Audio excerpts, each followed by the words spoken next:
విద్యార్థులపై పెరుగుతున్న విద్యా ఒత్తిడిపై వినియోగదారుల హక్కుల మండలి ఆందోళన వ్యక్తం చేసింది. విద్యా వ్యవస్థలో తక్షణ సంస్కరణలు అవసరమని సిఆర్సి డిమాండ్ చేసింది. దేశవ్యాప్తంగా వినియోగదారుల హక్కులు మరియు ప్రజా సంక్షేమం కోసం పనిచేస్తున్న జాతీయ స్థాయి స్వచ్ఛంద సంస్థ వినియోగదారుల హక్కుల మండలి విద్యార్థులు మరియు సమాజ సంక్షేమం కోసం విద్యా వ్యవస్థలో అత్యవసర సంస్కరణలు మరియు సానుకూల మార్పుల అవసరంపై సిఆర్సి తెలంగాణ రాష్ట్ర అధ్యక్షులు సయ్యద్ ముజీర్ రోజ్దార్ ప్రెస్ మీట్ లో మాట్లాడారు. విద్యార్థుల శారీరక మరియు మానసిక ఆరోగ్యంపై ఆధారపడి ఉందని, అన్ని విద్యా సంస్థల్లో బాలల రక్షణ మరియు విద్యా చట్టాలను కఠినంగా అమలు చేయాలని ప్రభుత్వాన్ని కోరారు. ప్రెస్ మీట్ లో గీతాకృష్ణ తదితరులు పాల్గొన్నారు. ఈ కార్యక్రమం పెట్టడానికి ముఖ్య ఉద్దేశం ఏమంటే, మా నేషనల్ ప్రెసిడెంట్ శ్రీ వికాస్ పాండే గారు, consumer right council national president Shri Vikas Pandey గారు తీసుకున్నటువంటి ఒక వాయిస్ ఏది ఉందో, ఆల్రెడీ ఆయన విశాఖపట్నంలో ఒక కార్యక్రమాన్ని ఏర్పాటు చేశారు. విద్యా హక్కు చట్టం మేము ఈ యొక్క రాష్ట్రంలోనే కాదనా, టోటల్ ఇండియా వాయిస్ తీసుకున్న వాయిస్. విద్యా హక్కు చట్టం ఏది ఉందో ఆ విద్యా హక్కు చట్టంలో ఉన్నటువంటి ఏవి కూడా అమలు కావట్లేదు. కాబట్టి జీవోలు ఎవరు అనుసరించట్లేదు. కాబట్టి వీటి మీద మనము ఒక మంచి అవేర్నెస్ ని కండక్ట్ చేసి నష్టపోతున్నటువంటి పిల్లల యొక్క తల్లిదండ్రులని వెనక ఆసరాగా నిలబడాల్సిన అవసరం కన్స్యూమర్స్ కి ఎంతైనా ఉంది అని తీసుకోవడం జరిగింది.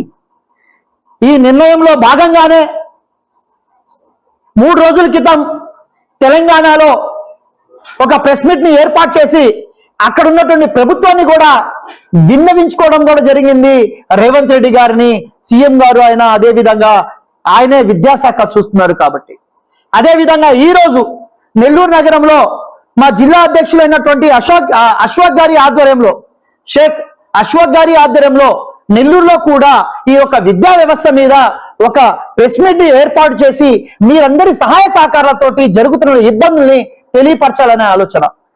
నేను విద్యా హక్కు చట్టం కింద తీసుకుంటే జీవో నెంబర్ 1 మీకు కావాలంటే జీవోకి సంబంధించినటువంటి అధికారులకి చెప్తున్నా, నెల్లూరు జిల్లాలో ఉన్నటువంటి డిఓకి సంబంధించినటువంటి ఆ వర్గం అంటే ఆ అధికారి చేయాల్సిన పనిని కూడా కన్స్యూమర్ రైట్ కౌన్సిల్ గుర్తు చేసే విధంగా మీరు పని చేస్తున్నారు. కాబట్టి అంటే మీరు పని చేయట్లేదు కాబట్టి తెలియజేయాల్సిన అవసరం మాకుంది. కాబట్టి ఏ జీవోలో చూసుకున్నా విద్యా హక్కు చట్ట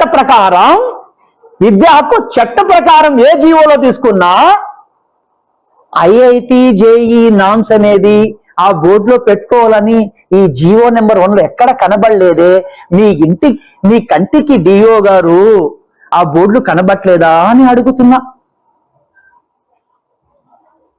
ఆ బోర్డులు మీ కంటికి కనబట్లేదా, మీ చెవులకి ఆ ముద్దు పేర్లు వినబట్లేదా అని అడుగుతున్నా.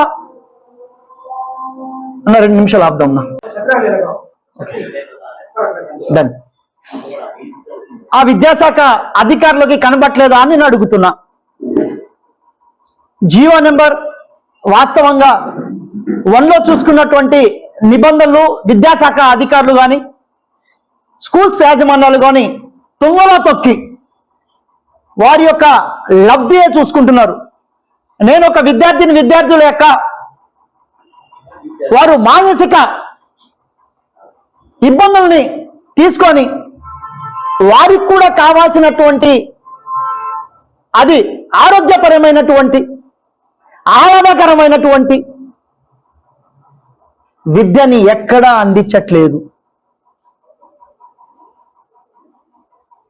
రాష్ట్ర ముఖ్యమంత్రి వర్యుల్ని, అదేవిధంగా విద్యాశాఖకు సంబంధించినటువంటి గౌరవనీయులైనటువంటి నారా లోకేష్ గారిని నేను అడిగేది, అయ్యా నేటి బాలలే రేపటి పౌరులు, యువత దశ నిర్దేశం చేస్తారని మీరు మాట్లాడుతున్నటువంటి మాటలలో ఒక విద్యాశాఖకు సంబంధించినటువంటి మీరు మంత్రివర్యులు కాబట్టి ఈ యొక్క జీవో ప్రభుత్వం విడుదల చేసినటువంటి జీవో ఐఐటి జేఈ మెయిన్స్ అనే ముద్దు పేర్లు ఏ బోర్డులో పెట్టుకోకూడదు. కానీ విద్యాశాఖ సంబంధించినటువంటి మంత్రివర్యుల్ని 2 చేతులు జోడించి ఒక్కసారి ఆ జియో నెంబర్ 1ని తీసుకొని మీరు చదివిన తర్వాత రాష్ట్ర వ్యాప్తంగా ఉన్నటువంటి స్కూల్స్ లో ఈ ముద్దు పేర్ల బోర్డులని తొలగించి, అయ్యా ఆ యొక్క తల్లిదండ్రులు భరాయిస్తున్నటువంటి లక్షల ఫీజులు తగ్గించమని చెప్పేసి ఒక కన్జ్యూమర్ రైట్స్ సంబంధించినటువంటి తెలంగాణ రాష్ట్ర అధ్యక్షుడిగా ఆ బిడ్డల యొక్క మీరిచ్చే సర్టిఫికెట్ లో ముఖ్యంగా ప్రెస్ వారికి మీకు చెప్తున్నాను, మీరు ఏ సర్టిఫికెట్ అయినా చూసుకోండి, చదువు పాస్ అయిపోయిన తర్వాత కానీ ఆ స్టూడెంట్ ఇంకో స్కూల్ ట్రాన్స్ఫర్ అయ్యేటప్పుడు కానీ ఆ యొక్క స్కూల్ పేరు ఉంటుంది, కింద తెలుగు మీడియం ఇంగ్లీష్ మీడియం ఉంటుంది. కానీ ఐఐటి జేఈ మెయిన్స్ అని నీట్ అని మీరు ముద్దు పేర్లు పెట్టుకున్నట్టు దండుకున్నటువంటి ఆ యొక్క సర్టిఫికెట్ ఎందుకు కనబట్టలేదని నేను అడుగుతున్నా. అంటే జీవోల ప్రకారం చూసుకుంటే అది తప్పు అని తెలిసినా కూడా ఈరోజు విద్యా వ్యవస్థ వ్యాపార వ్యవస్థను మార్చుకునే ముద్దు పేర్లతోటి ఆ యొక్క తల్లిదండ్రుల దగ్గర ట్యాక్స్ రూపంలో మీరు దండుకుంటున్నారు. కాబట్టి మీరు ఇచ్చే జిఎస్టీ బిల్లులు చూసుకుంటే ఆ యొక్క స్కూల్స్ సంబంధించిన జిఎస్టీ బిల్లులు చూసుకున్నా దాంట్లో కూడా ఎక్కడ ఐఐటి జేఈ మెయిన్స్ లేదు.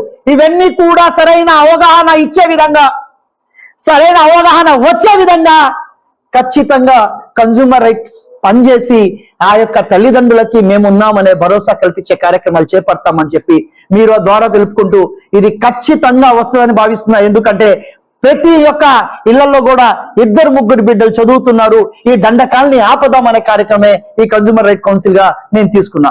Thank you so much. ఇప్పుడు మా అందరికీ నమస్కారము. నా పేరు Ashfaq Hasan, consumer right council Nellore జిల్లా ప్రెసిడెంట్ని. మా నేషనల్ ప్రెసిడెంట్ వికాస్ పాండే గారు మరియు మా తెలంగాణ ప్రెసిడెంట్ ముజీర్ గారి సహకారంతో ఈరోజు మేము ఒక కార్యక్రమాన్ని చేపడుతున్నాం. దీన్ని విజయవంతం చేసే వరకు మేము పోరాడుతూనే ఉంటాము.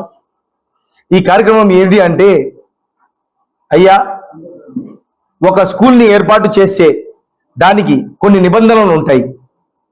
స్కూలు ఇంత ఆవరణలో ఉండాలా, అలాగే దానికి ఒక ప్లే గ్రౌండ్ ఉండాలా, ప్రతి క్లాస్ రూమ్కి ఇన్ని గ్రిల్స్ అని ఉండాలా, మరియు ప్రతి బిడ్డకి కనీసం 6 నుంచి 8 స్క్వేర్ ఫీట్ల స్థలాన్ని ఆ రూమ్ లో చూపించాలా, ఒక క్లాస్ రూమ్కి ఇంతమంది స్ట్రెంగ్తే ఉండాలా అని చెప్పి రకరకాల నామ్స్ ఉంటాయి. కానీ వీటి అన్నిటినీ పట్టించుకోకపోగా ఇదంతా పక్కన పెడితే కొత్తగా ఈ మధ్య కాలంలో 6వ తరగతి నుంచి 10వ తరగతి వరకు ఐఐటి, జేఈఈ, నీట్ అని చెప్పి ఈ విషయాల్ని తీసుకొని పోతాము. అలాగే కలెక్టర్ గారి దృష్టికి కూడా ఈ విషయాలన్నింటినీ తీసుకుపోతాము. ఈ ఉద్యమాన్ని ఇంతటితో స్టార్ట్ చేసి విజయం సాధించే వరకు మేమంతా పనిచేస్తామని ఈ మీడియా మాధ్యమం ద్వారా తెలియజేస్తున్నాను. అలాగే ఈ మీడియా మిత్రులందరూ మాతో సహకరించారు కాబట్టి వాళ్ళందరికీ ధన్యవాదాలు తెలుపుతున్నాం.